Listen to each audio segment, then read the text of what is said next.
Morning, Shayna. Hey, just a little quickie here. I know the video quality is going to be shit because I drive to work in the dark and I drive home in the dark. I'm putting in crazy hours lately.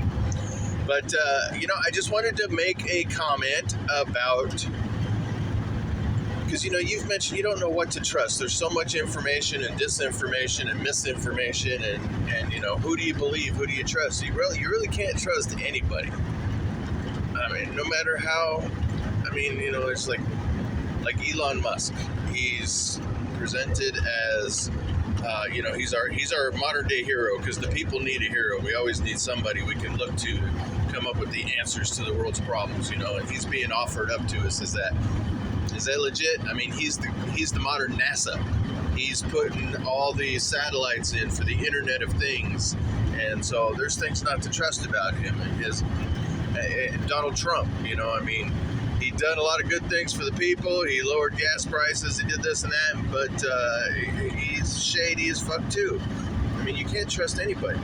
In the Senate, there's very few people. I mean, pretty much nobody really, but there's only a couple of senators who ever speak out against all these ridiculous wars that we do. They call them humanitarian wars, but they're not. They're regime changes. They're just for us to position ourselves for control. We, like in Ukraine, the government that's in Ukraine right now, we put that fucking government in there. Was it just like 15 years ago or something? 2015, 2014. Anyway, so Rand Paul is one of the guys that I trust. He's the only one that speaks out against wars, and he speaks out against the stupidity of the pandemic. He talks about all the studies that show that masks don't work and how many times Fauci's lied to us and all this stuff, and so he's like one person that I look to as a person that's speaking against the hypocrisies of the establishment, But then the other day I heard him talking about, there's all this crap about passing the budget, and we're going to shut down the government. All these employees are going to lose their money, and all these government services are not going to be available.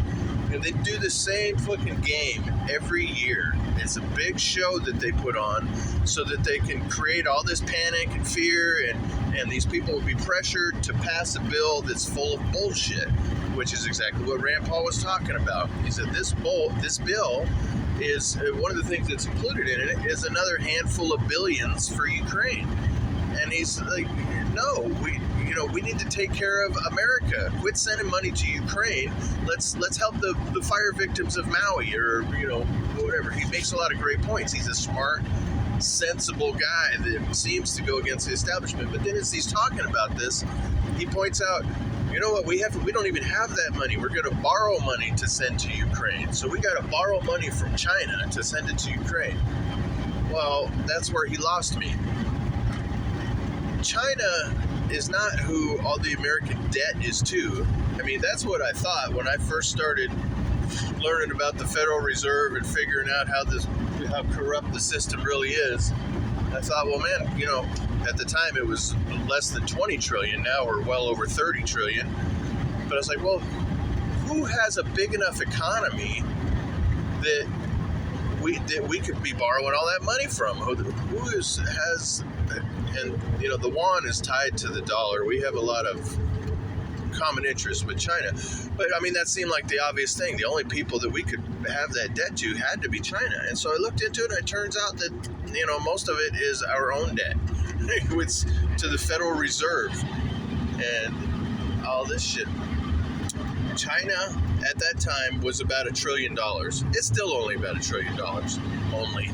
Fucking use the term only with trillion. My God.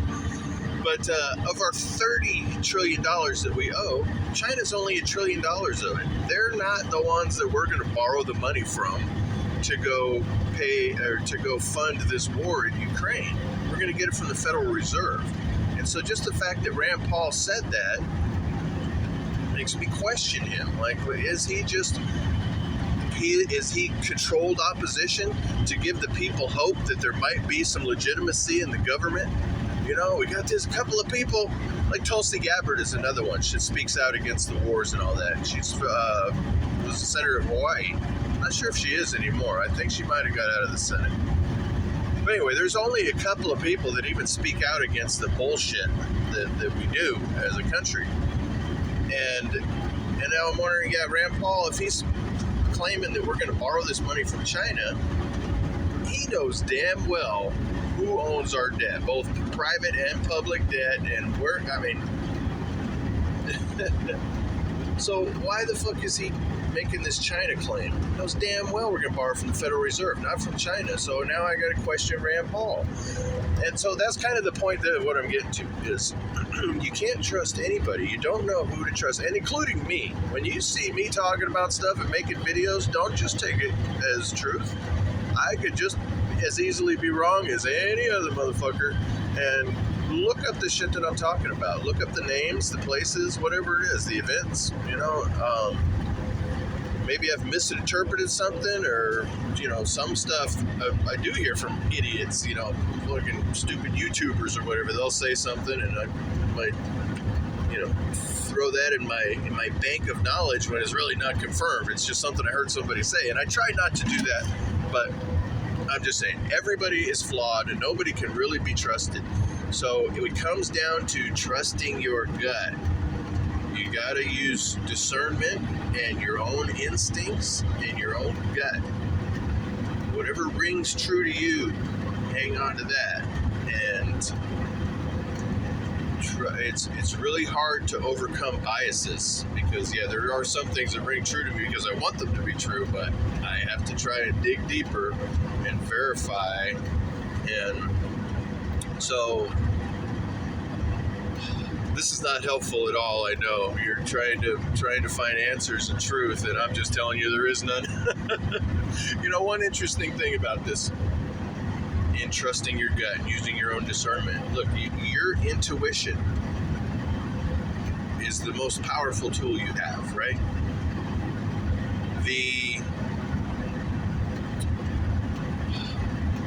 Hold on. A lot of the greatest songs ever written and some of the incredible inventions and discoveries that have happened have come to people in dreams and in weird states, just visions that they had, just there's an intuitive, that's not even what I was getting ready to say. I was going to talk about how we all have our own reality. You believe in whatever God you want, and if that God resonates with your soul, then that's the God for you. Doesn't mean it's the God for me. And this is true in so many ways. The reality that we each experience is different. You and I can both watch an accident from each different corners of an intersection, and we're going to see it different. I'll see one person's fault, you see somebody else's fault with different perspectives. And even when we watch the exact same thing, our own brains will interpret it differently. Like there's a video that you've probably seen. It's going around the internet all the time. It's a little shorty, and it's this noise that gets played. This little wah, wah. It's just a noise. It's nothing. But they put words up on the screen. And if you want to look it up, if you haven't seen it, I think green needle is one of the words. And I think brainstorm or something like that is the other one. So they play the word and they tell you, read the word on the screen. And when you read that word, the sound becomes that word. You hear it go, green needle. Or you read the brainstorm word and it says brainstorm. But it's the same sound, and it's just how you focus your attention. And that's what I'm saying. Our perceptions are easily altered, modified, affected in different ways. And so we all have a different reality. We perceive things differently. And so boy, I'm not very cohesive in my message here this morning, but trust your gut. You will know, the truth will come to you. Things will start to come together and you'll understand things. But I'll continue to give you what I consider to be truths. In fact, I'm going to do a couple of shorties here right after this one. We're at 10 minutes here, so I'm going to cut this off. But just a couple little informational ones, little short ones. Have a great day, sweetie. and whoever else may be watching. Austin, Ashley, whatever, whoever. Bye, guys.